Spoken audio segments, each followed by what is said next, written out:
Marahay na banggi po sa gabos. Susog sa ipinaluwas na bulletin kan Department of Health Bicol. Ang syudad ni Naga ibinugtak na sa mas hababang risk classification na moderate hali sa high risk classification dahil sa pagrahay kan sa tuyang mga numero sa COVID-19 ninhuli man sa mga estratehiyang pig-imponer nyato kan mga nakaaging aldaw. Kaiba digdi ang weekend lockdowns na epektibong nagpauntok kan hiro kan mga tao na magtinir sa nanguna sa mga harong, urog na sa mga aldaw nin Sabado asin Domingo na mas dakol ang naghaharubilo sa luwas, arog kan mga kakanan, malls asin simbahan. Mas pinaurog na contact tracing asin active finding, sinasabayan pa ng mobile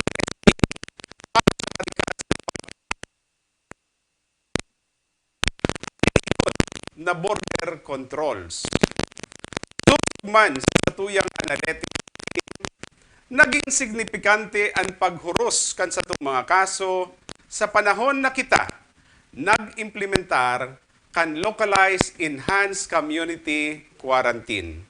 Kung dati nagpapakol sa 73 ang sa itong 10-day average, ngunyan yaon na sa naini sa 41. Naging substantial man ang pagbaba kan 2-week growth rate hali sa 186% antes kan pag-imponer kan localized ECQ pasiring sa negative 19 kaiba na ang mga kaso suod hali sa Department of Health. Ang mga numero po na ini resulta kan sa itong pagdesider asin pakikisumaro tagabos. Ninhuli po sa mga rason na ini, asin sa pagkonsulta man nyato sa mga key persons kan Health Emergency Response Task Force, asin iba pa. Sususpindiro na po nyato ang implementasyon kan weekend lockdown o ECQ sa Naga, puon ngunya na Biyernes na banggi. Ano po ang magiging implikasyon kay kung mapapasairarom ang syudad sa current quarantine classification kan IATF na iyo ang MECQ o Modified Enhanced Community Quarantine puon Lunes, sagkod, Domingo. Totoo po na ang mga numero nagbaba. Alagad, dai pa po nahahali ang huma. Kaya, igot man po giraray sa pag-implementar kan mga panundon sa irarom kan MECQ. Ang mga 18 anyos, sagod 59 anyos sana po ang makakaluwas nin harong para magtrabaho o magbakal nin mga pangangaipo.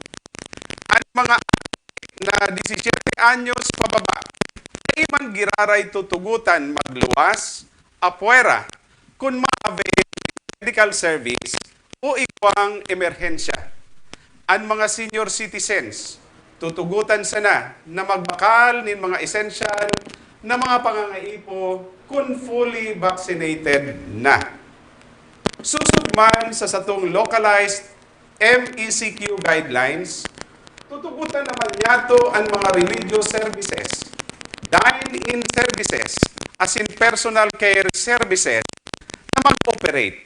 Alagad limitado sana sa 20% kan seating capacity.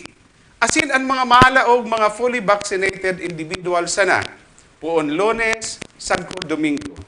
Pwede ining maging 30% kung igwa nin safety seal. Padagos man po giraray ang satong border control na masara kan mga makakalaog asin makakaagi sana sa Naga asin magiging limitado sana sa mga taong igwang essential o opisyal na kalakawan.